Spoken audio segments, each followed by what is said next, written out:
你麦克的话，要不然先让他调试一下。我叫袁孝丽，我来自于河南洛阳，在尼泊尔开了一家旅行社，然后和这个做茶叶经营的生意。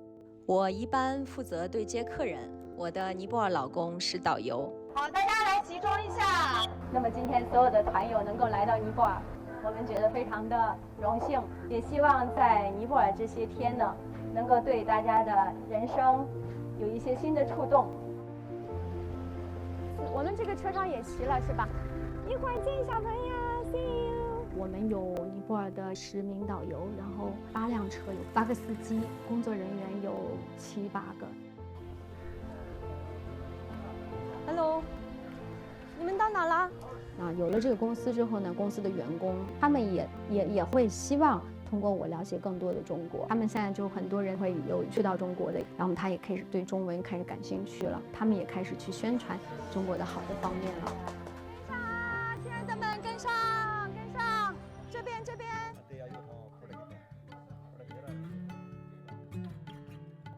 因为我们现在做旅游的话是地接主要是针对我们中国，尤其是海外的一些华人，还有其他国家的华人，尤其是中国人来到尼泊尔之后，那他怎么了解尼泊尔的传统和尼泊尔的文化，然后对尼泊尔的艺术啊、建筑啊等等，他们有各自的什么样的理解？那我们希望以我们的方式，把尼泊尔的传统的智慧呀这些东西展示给更多国家的人。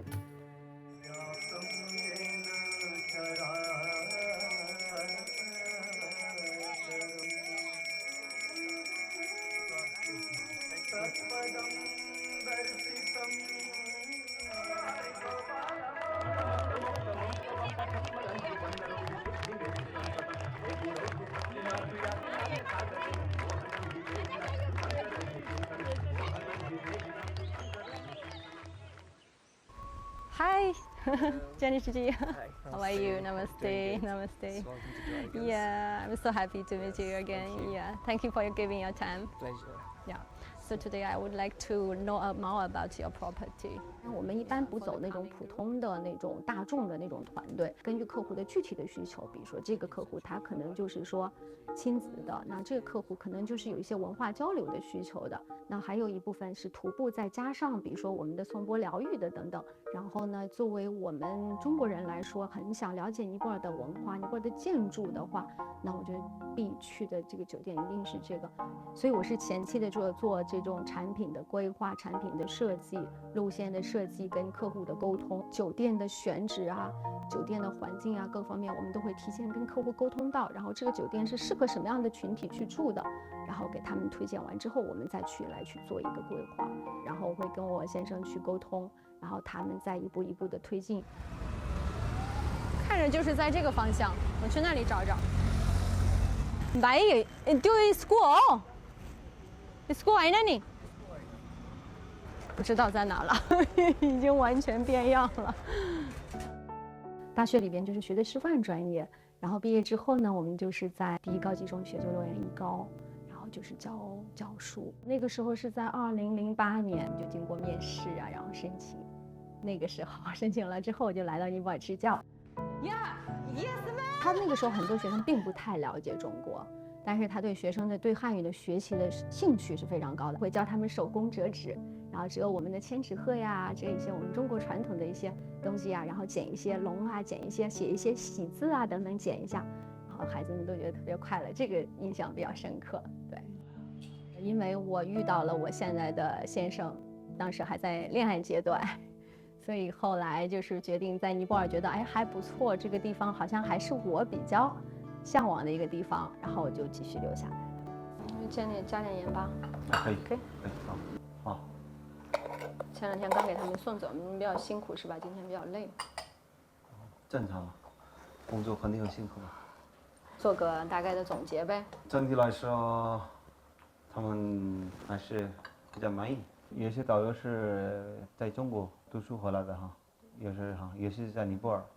就这样的话，我们下期的话，这次我们带他们去中国，旅游景点，两边我们那个旅游可以沟通嘛，这样的话我们可以也有机会学习嘛，他们可以学到中国的文化。接下来的团是在12号晚上是吧？晚上对。好。团队的话，我们安排那个国家博物馆，还有那个我们那个这里非常很近一个大的一个寺庙，那个湿婆神庙，他们肯定会满意。那你又要开始忙了？那肯定啊，不忙。再赚钱养家是吧？行吧，那这周就是我带孩子啊。你们要把雨伞带好啊，乖哈。我有一对双胞胎的女儿，然后他们大概14岁了。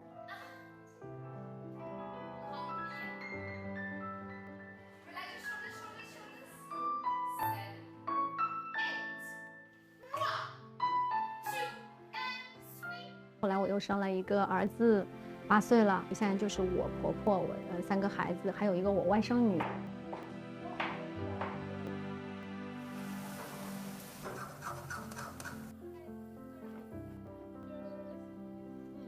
中医文化交流上面来说，作为一个普通的人，对于尼泊尔人传递的也是我是一个中国人的形象。包括我们这个家，现在就变成，别人会说这是中国人的家。